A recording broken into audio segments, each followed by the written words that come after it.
전세계 충격, 손흥민이 배신당했다. 토트넘 미드필더 퇴출이 시급한 진짜 이유. 손흥민 소속팀인 잉글리시 프리미어리그 토트넘 호스퍼가 많은 비판에 휩싸이고 있다. 토트넘의 우루과이 국가대표 미드필더 로드리고 벤탄쿠르가 주장 손흥민에게 한 인종차별 발언에 관한 입장을 내지 않고 오히려 관련 댓글을 지우는 듯한 모양새를 내비치고 있어서다. 토트넘 팬들 분노가 사그라질 기미가 보이지 않는다. 토트넘 팬들은 토트넘의 공식 SNS의 모든 게시물에 벤탄쿠르의 인종차별적 발언에 대해 입장을 내놓지 않는 구단에 분노하는 댓글을 달고 있다. 사건이 발생한 것은 지난 15일이었다.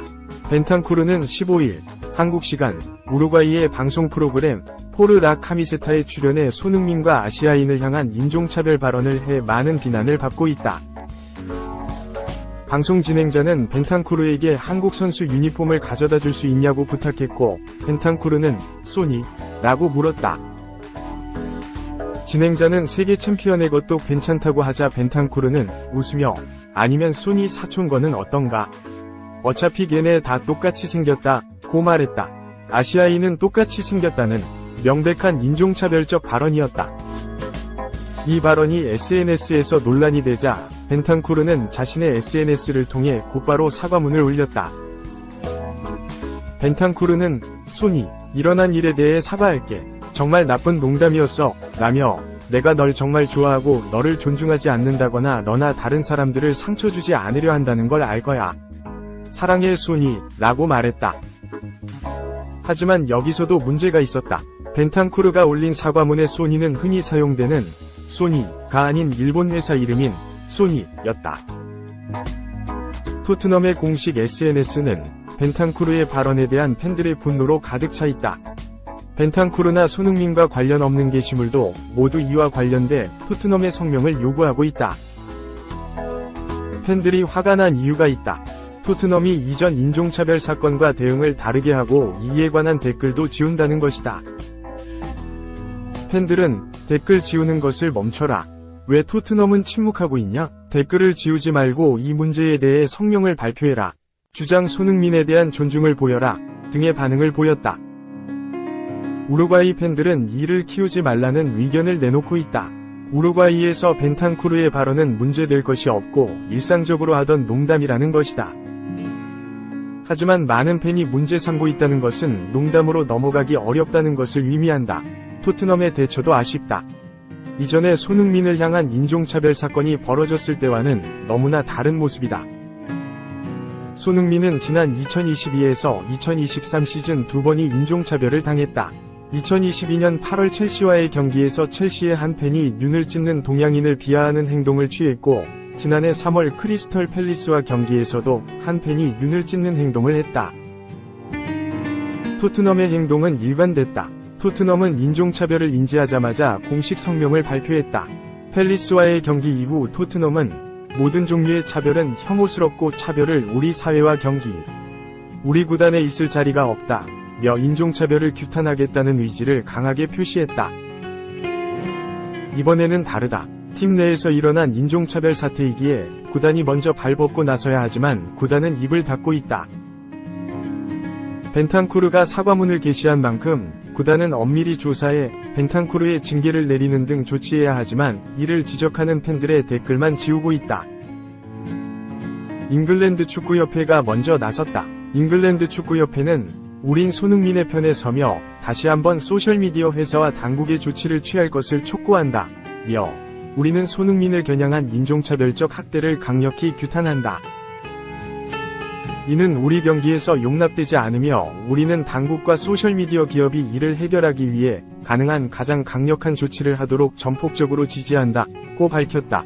두 선수가 친한 사이였기에 충격은 가시지 않고 있다. 벤탄쿠르는 2022 카타르 월드컵을 앞두고 손흥민이 안아 골절상을 당했을 때 누구보다 가까이에서 위로해줬고 주장 손흥민도 지난해 벤탄쿠르가 십자인대 부상으로 8개월 이상 뛰지 못한 뒤 복귀했을 때 누구보다 복귀를 환영했다. 토트넘은 오는 7월과 8월 한국에서 팀 K리그 바이에른 뮌헨과 친선 경기를 갖는다. 한국을 방문해야 하는 토트넘으로서는 침묵이 길어질수록 좋지 않은 것은 자명한 사실이다. 2. 손흥민 절친 떠난다. AC 밀란 보내달라. 에메르송 300억 이적 임박. 토트넘 호스퍼 측면 수비수 에메르송 로얄이 AC 밀란으로 이적에 가까워졌다. 이탈리아 라 가제타 델로 스포르트 소속 루카 비앙킨 기자는 17일 한국 시간 선수가 AC 밀란에서 뛰기를 바라며 원칙적인 계약 합의를 이루었다며 2천만 유로 약 295억 원에 달하는 계약이 이번 주 이루어질 수 있다고 전했다. 영국 풋볼인사이더에 따르면 에메르송과 에이전트는 이번 여름 이적 시장에서 구단으로부터 새로운 팀을 찾으라는 지시를 받았다. AC 밀란은 이적 시장이 열리기 전부터 에메르송에 대한 꾸준한 관심을 보여왔다. 토트넘은 에메르송을 팔아 영입 자금으로 활용할 방침이다. 2019년 FC 바르셀로나와 계약하면서 유럽 무대에서 잠재력을 인정받았다. 에메르송은 출전 경험을 쌓기 위해 레알 베티스로 임대됐고 2019에서 20시즌 33경기, 2020에서 21시즌 34경기에 출전했다. 이후 2021에서 22시즌 바르셀로나로 복귀해 3경기 출전을 기록한 뒤 토트넘 유니폼을 입었다. 토트넘은 에메르송 영입을 위해 5년 계약과 함께 이적료 2,580만 파운드, 약 430억 원을 투자했다. 에메르송은 구단이 큰 이적료를 투자해 영입한 선수답게 토트넘 오른쪽 측면 수비수를 꿰찼다. 그러나 왕성한 활동량과 스피드와 달리 부정확한 크로스와 함께 잦은 실수로 토트넘 팬들에게 원성을 샀다. 토트넘이 지난해 1월 겨울 이적 시장 막판 스포르팅 리스본으로부터 페드로 포로를 영입하면서 에메르송의 입지가 달라졌다. 지난 시즌 맨체스터 시티와 경기에서 맨 오브 더 매치에 선정되는 등 포로가 합류한 뒤 경기력이 달라졌다는 평가를 받지만 포로가 없을 때와 비교했을 땐 입지가 떨어진 상황이다. 에메르송이 토트넘에서 부진했을 당시 현지 언론들은 에메르송이 레알 베티스 시절 경기력이 좋았다는 점을 들어 프리메라리라로 복귀 가능성을 제기했다. 바르셀로나로 복귀설이 나오기도 했다. 에메르송의 에이전트를 맡고 있는 에메르송 주루는 지난 4월 브라질 찰나 팟캐스트에 출연해 에메르송이 토트넘을 떠날 가능성이 크다.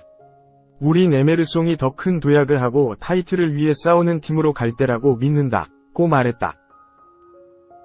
이어 에메르송이 이적할 팀은 프리미어리그에 있을 수도 바뀔 수도 있다. 확실한 것 B클럽이라는 사실이라며 내 생각엔 레알 마드리드, 스페인가 에메르송의 스타일에 가장 적합하다고 목소리를 높였다. 엔제 포스테코글루 감독 부임 두 번째 시즌을 맞이하는 토트넘은 다음 시즌 선정과 우에파 유로파 리그를 위해 대대적인 선수단 개편을 계획하고 있다. 지난 5일 에릭 다이어를 비롯해 이반 페리시치, 자펫 탕강가, 라이언 세시뇽과 결별을 공식 발표했으며 최근엔 탕기 음돔벨레와 계약을 상호해지했다. 3. 에릭센 미친 킥력으로 이기는 줄 알았는데. 덴마크 대포할 골 슬로베니아와 1에서 1 무승부. 덴마크 축구대표팀이 다잡은 승리를 놓쳤다. 덴마크는 6월 17일 오전 1시 이하 한국 시간 독일 슈투트가르트 아레나에서 열린 유로 2024 시조 1차전 슬로베니아와의 대결에서 1에서 1 무승부를 기록했다. 덴마크는 3-4-1의 이 포메이션으로 나섰다. 라스무스 헤일룬, 조나스 올데르빈이 전방에서 호흡을 맞췄다. 크리스티안 에릭센이 플레이메이커로 나섰고 피에르 에밀 호이비에르, 모르텐 히울만이 3선에서 공수 연결고리 역할을 맡았다. 크리스티안센 빅토르, 알렉산데르 바가 좌우 풀백으로 나섰고 야니크 베스테르고르, 안드레아스 크리스텐센, 요아킴 안데르센이 중앙 수비수로 호흡을 맞췄다. 골문은 카스퍼 슈마이켈이 지켰다. 덴마크가 공을 소유하면서 주도권을 잡아나갔다. 덴마크는 전방에 포진한 헤일룬, 올데르빈에게 지속적으로 공을 투입하면서 득점을 노렸다. 위협적인 장면은 슬로베니아가 먼저 만들어냈다.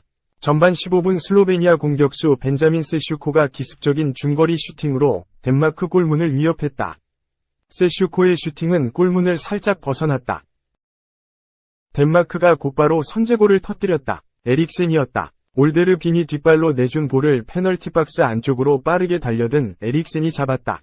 에릭센은 속도를 살린 채로 슈팅을 시도해 골망을 갈랐다. 전반 27분엔 에릭센이 우측에서 올린 크로스가 상대 수비수를 연달아 맞고 슬로베니아 골문을 살짝 비껴갔다. 전반 42분엔 올데르빈이 왼쪽에서 내준 볼을 에릭센이 논스톱 슈팅으로 연결했다.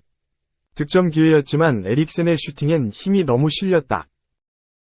후반전도 덴마크가 주도했다. 후반 7분, 문전으로 절묘하게 휘어져 들어간 에릭센의 프리킥이 슬로베니아의 간담을 서늘하게 했다. 후반 19분, 슬로베니아 공격을 차단한 덴마크가 빠른 역습을 전개했다. 빅토르가 왼쪽을 빠르게 파고들어 낮고 빠른 크로스를 올렸다. 문전 앞 혼전 상황에서 득점으로 연결될 뻔한 공을 얀 오블락 골키퍼가 몸을 날려 막았다. 슬로베니아가 공격에 힘을 더하고자 했지만 유효 슈팅을 만들어내기가 쉽지 않았다. 아담 그네즈다 체린의 헤더는 골문을 살짝 벗어났고 안드라즈 슈포라르 슈팅엔 힘이 실리지 않았다. 슬로베니아는 포기하지 않았다. 후반 30분, 세슈코가 덴마크 진영에서 흘러나온 볼을 강력한 중거리 슈팅으로 연결해 골대를 때렸다. 동점골이 터졌다. 후반 32분, 코너킥에서 흘러나온 볼을 에릭 잔자가 강력한 슈팅으로 연결했다. 이 공이 히울만 등에 맞고 굴절되면서 골문 안쪽으로 빨려 들어갔다. 득점으로 이어진 잔자의 슈팅은 슬로베니아의 이날 첫 번째 유효 슈팅이었다.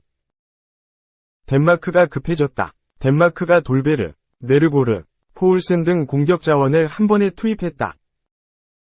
기회를 만든 건 슬로베니아였다. 슬로베니아가 조급해진 덴마크의 뒷공간을 공략하면서 연달아 슈팅을 시도했다. 추가 득점은 없었다. 에릭센의 맹활약을 앞세워 승리를 눈앞에 둔 듯했던 덴마크. 덴마크의 획득 승점이 3점에서 1점으로 바뀐 채 경기가 마무리됐다.